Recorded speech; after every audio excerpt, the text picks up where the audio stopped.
Je ne travaille jamais seul. Je t'explique pourquoi je travaille toujours avec quelqu'un d'autre. C'est maintenant.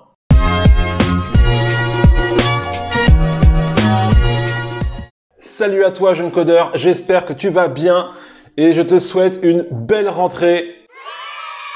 Si tu ne me connais pas, moi c'est Maxime et je suis développeur front-end junior en reconversion professionnelle. Et sur cette chaîne, je partage mon parcours et des conseils sur la reconversion dans le domaine du développement web. Alors avant de passer au sujet du jour, je voulais te dire que je suis en train de travailler sur le projet dont je t'avais parlé.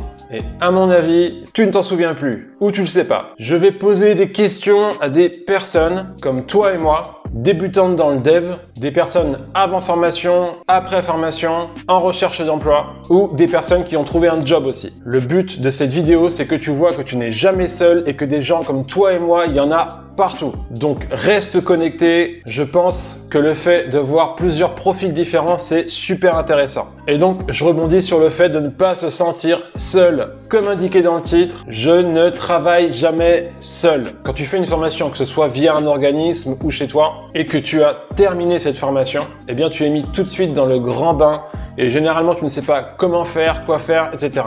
Je dis souvent que le plus important c'est de passer à l'action, de coder. Eh bien aujourd'hui, je vais te dire pourquoi j'ai pris la décision de ne jamais travailler seul sur un projet, que ce soit pour un vrai client ou que ce soit un projet pour agrémenter ton portfolio. Alors en fait, il y a plusieurs raisons à ça. La première, c'est que de travailler en équipe, du moins minimum à deux, sur un projet, cela te permet de mieux séparer les tâches, de mieux s'organiser et de mieux organiser le travail. Et aussi, ça t'oblige à faire un code de qualité et bien documenté pour que la personne avec qui tu travailles le comprenne. Donc déjà, il y a tout l'aspect technique et aussi un aspect méthodologie de travail. Ensuite, la deuxième raison, c'est au niveau humain. C'est vraiment cool de pouvoir apprendre des autres ou apprendre à d'autres et de comprendre comment un projet fonctionne au niveau humain. Je te donne un exemple. Ça t'oblige à bien formuler ce que tu veux faire et vraiment de t'apprendre à bien écouter là où les personnes avec qui tu travailles. Donc pour moi, ça c'est un super bénéfice. C'est un bon exercice pour se faire comprendre et comprendre l'autre. Je pense que tu vois ce que je veux dire. Et enfin, la troisième raison,